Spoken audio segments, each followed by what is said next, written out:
Maloney's Hardware and Garden Stores brings you Garage Logic Podcast number 1326. We've broken the unheralded heat spell of 1956. It was 98 degrees on this day, but that was in 1987, and was 44 degrees on this day on three occasions: 1909, 1917, and 1927.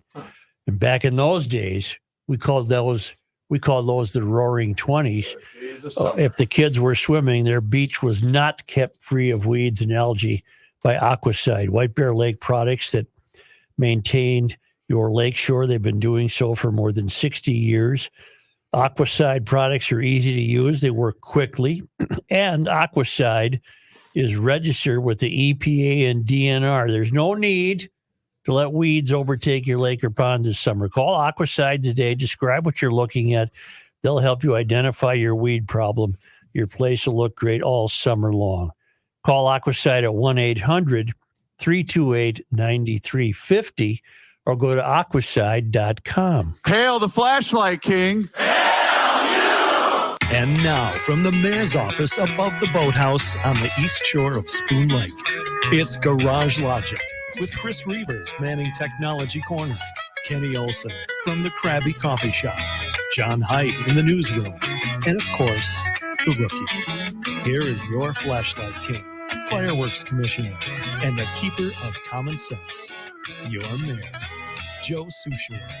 It's an amazing story, the fallout from the discovery that the Feeding Our Future scandal happened because of absolutely no oversight, extraordinary incompetence, like everything else that Walz has been involved in, a spectacular failure, the worst governor in the history of the state of Minnesota. Has anyone even been more disconnected than Walz? I mean, he doesn't even...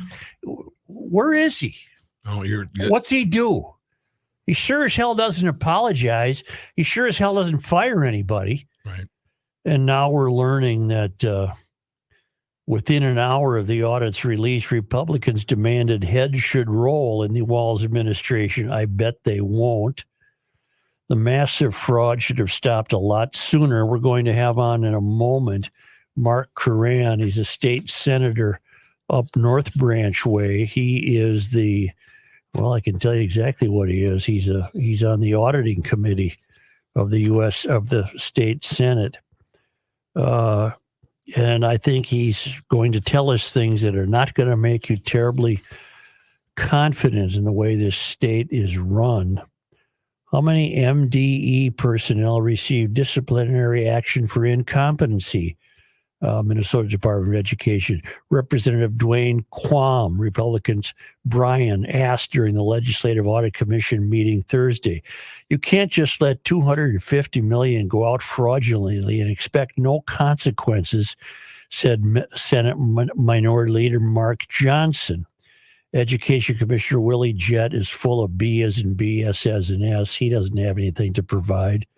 The fraud scheme was appalling. It was an appalling abuse of a COVID-era program intended to feed children, the governor's office said in a statement.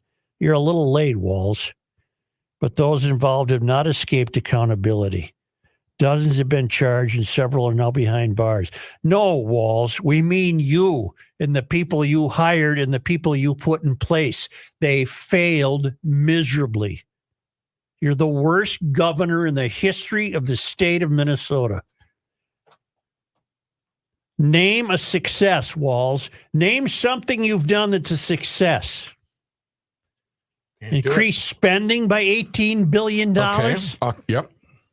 Successful. It depends on your political party. I mean, the Democrats see him as a rousing success, I hope to God Republicans sweep the elections and get rid of these morons.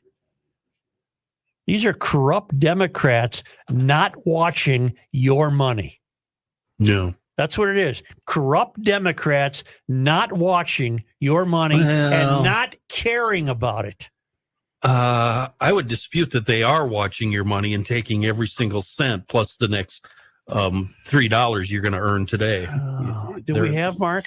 This is State Senator Mark Koran. Hello, Mark. Hey, Joe, long-time listener here. Where's District 28? Up North Branch way?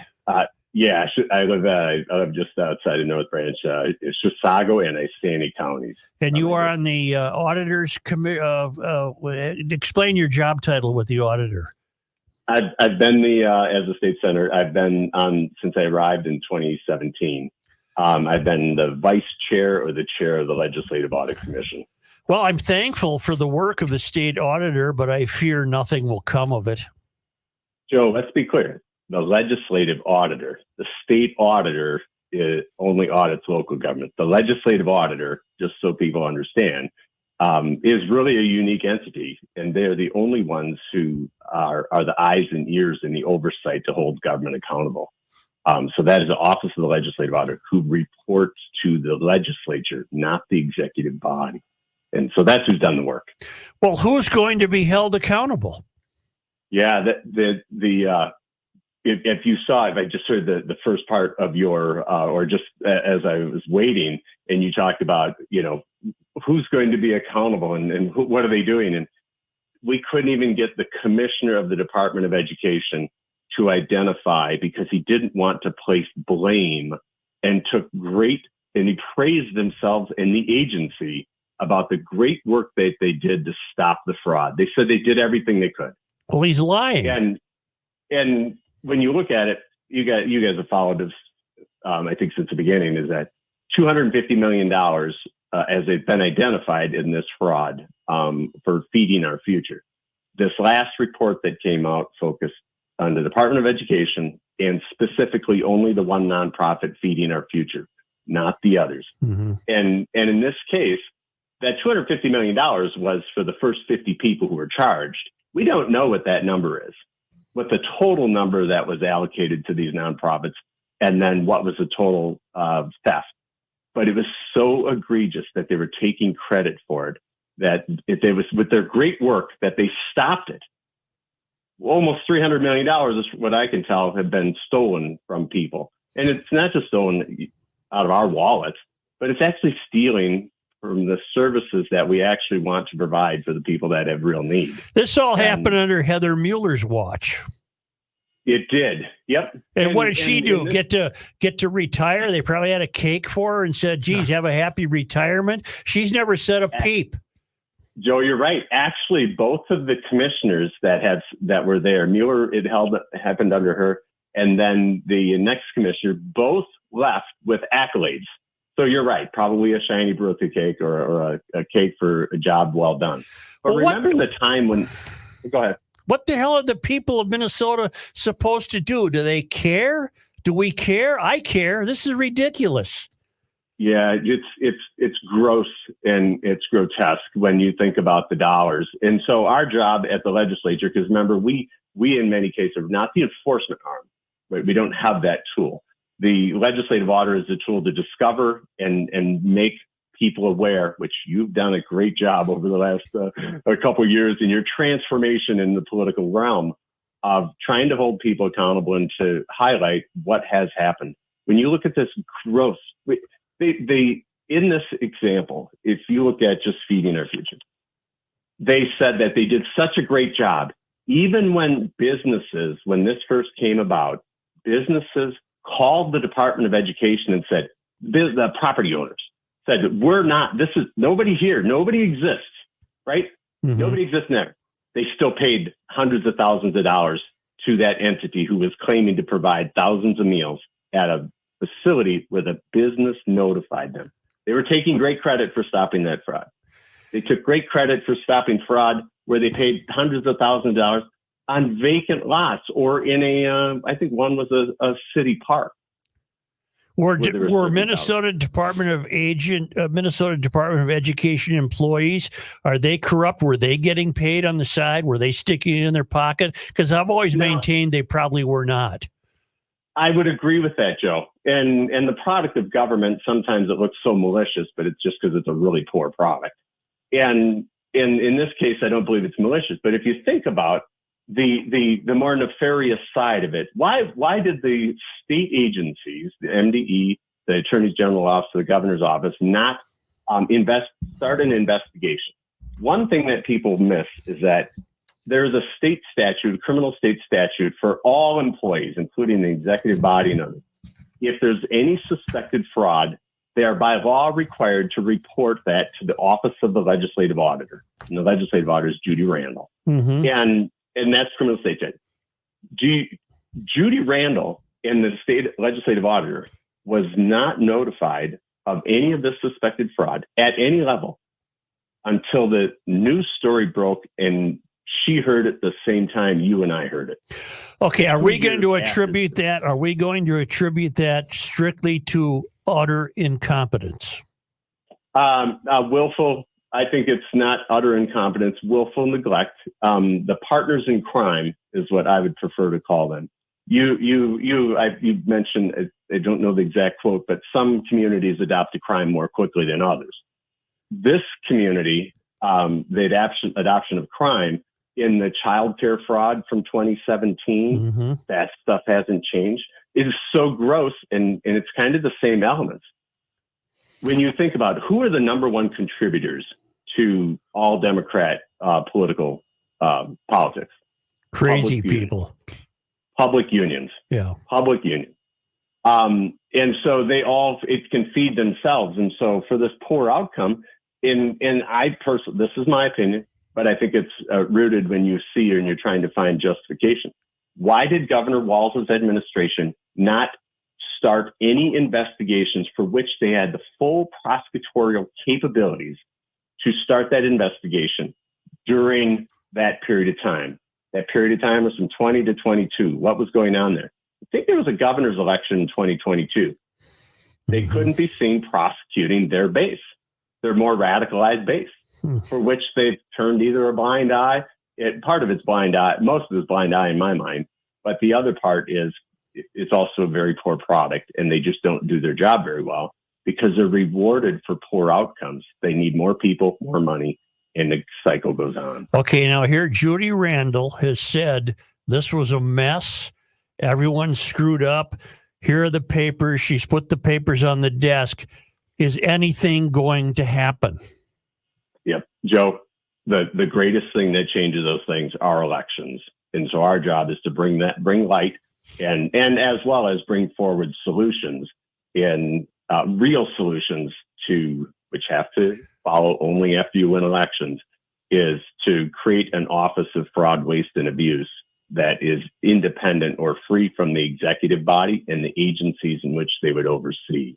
And so that's been my sole existence, is to continue to work on those particular issues. Two things. The average citizen has no idea. Two things. I don't ever want to let the USDA off the hook either. Some moron in Washington, D.C. must be saying, boy, they're really feeding a lot of kids in Minnesota. Send them another 25 million. So the government, I like your term, government is giving us a very poor product. And that stems from Washington, D.C. right to here in the Minnesota Department of Education. Really a lousy product. But the people in Washington didn't catch this. Well, Joe, if in the investigation, it showed that on this amazing 2,800% growth in the number of people and the sites, and we had examples of, verifiable, there's only 1,000 people there and they paid out for 2,000 meals. But the USDA never did suspend or change the obligation for full enforcement. And this is where it goes into that partners in crime, is they talked to the USDA, said, wow, what the heck's happened? What do you think's happening? Should a state agency who oversees that in our own backyard have to reach out to some bureaucrat in Washington, D.C.? No. So guess what they did? They talked and called the people that had led Feeding Our Future and said, what do you think's going on? Is there is there many more people there than exist in the city? Oh, yeah. We got 10 million kids in Minnesota.